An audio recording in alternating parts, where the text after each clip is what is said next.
Mga ka-backyard ay mag-prepare pala tayo ngayon ng pagkain ng ating alagang manok. Alam nyo ba kung ano ito mga ka-backyard? Yan. Kung alam nyo yan, paki-comment sa baba. Okay, ito po mga ka-backyard ay sapal ng taho or tinatawag natin na soya meal. Yan. Ito yung isa sa pwede nating gawing alternative na patuka sa ating mga alaga. Alam niyo po ba na yung sapal ng taho ay mayaman po ito sa protein. So, pag ito yung pinakain natin sa ating mga manok, ay mabilis silang lumaki, no? So, ito muna, tapos lalagyan natin ng konting kanin at meron pa tayong ihahalo dyan na isa. Ito yung kanin mga ka-backyard. Yan. Ito yung rice na leftover. Halo natin to. Dagdag natin.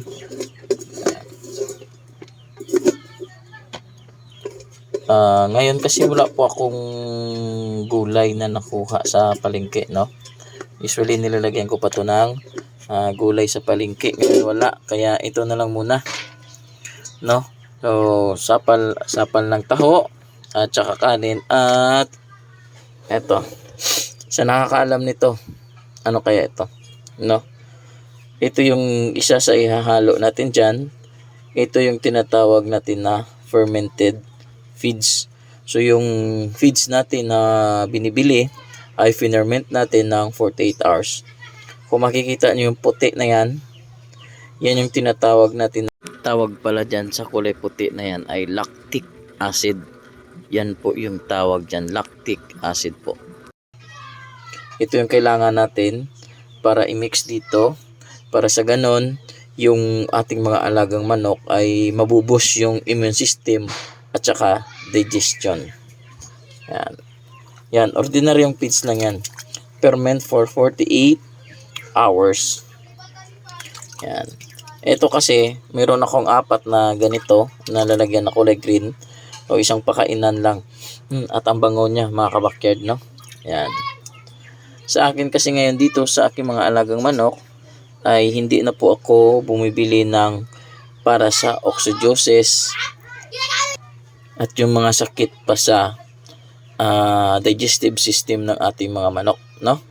At sa ngayon po, dahil tag-ulan, na-observe ko po ay dahil sa pinapakain ko nito ay bihira na po magkasipon yung aking mga alagang manok. Dati po, kunting ulan lang po, yung mga alaga kong manok ay talagang sipon na, pisik, halak, lalo na sa mga sisiyo. Ngayon po ay kaunti na lang siguro dahil dito. Kasi lumakas yung kanilang immune system. Yan. So, ihahalo na natin dito mga ka-backyard, no? Yan. Then, magpapakain tayo ng ating mga alagang manok. Yan. Ganito na mga ka-backyard, no?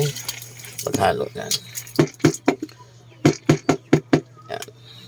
Yan. Tapos, mekos natin yan. Ayan. Hanggang sa mahalo po ito mga ka-backyard, no? Yan lang po yung pinapakain ko ngayon. Yung sapal pala ng taho dito sa amin ay libre lang po ito, no? Kaya yung patuka natin is almost nasa nasa 50 cent per chicken. Yan. Kasi nga konting feeds lang yung nilalagay ko dito. Yan. Tingnan niyo po mga ka-backyard kung yan. Ito pa. Ito mga ka-backyard, oh. Yan, lampas na yung ulo niya sa kulungan ko.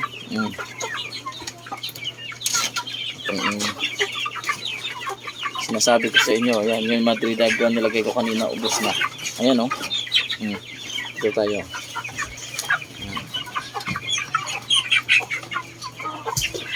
Hindi pa napakain, ayan.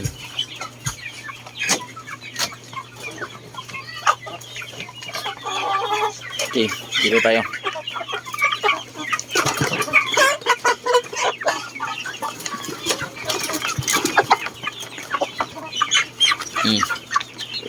Yan pa. So,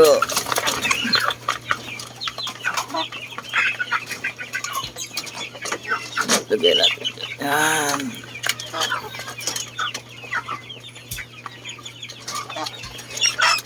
Yan.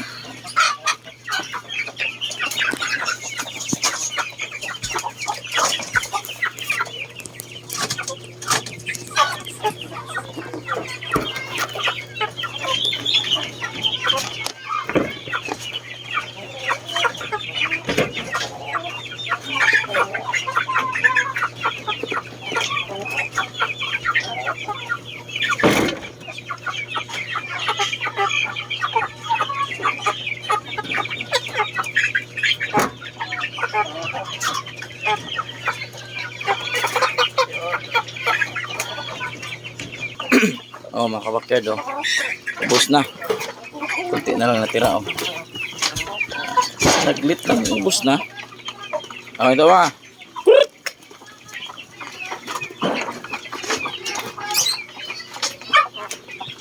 Yan. Ayan, oh, ubos na dun sa malaki, oh. Yan.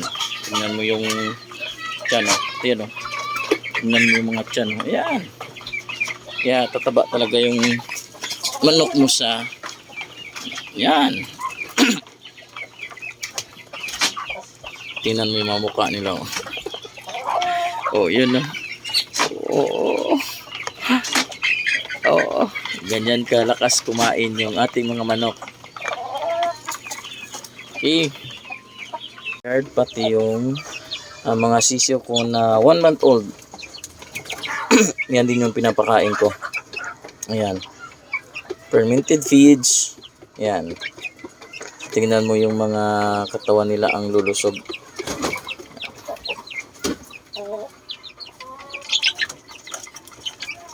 Ito po ay ito. Yun. Yun is IG yun. Indio Gigante yun. Ayan, yung dalawa na yan, ah. Yung dalawa na yan. Ayan. Ito. Ito po, yung breed po nito ay Indio Gigante. Yan. Yan, tingnan mo yung katawan. Medyo hindi pa bumilog.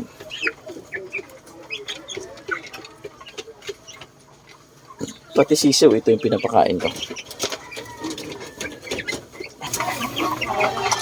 At ito mga kabakyard sa aking kubra.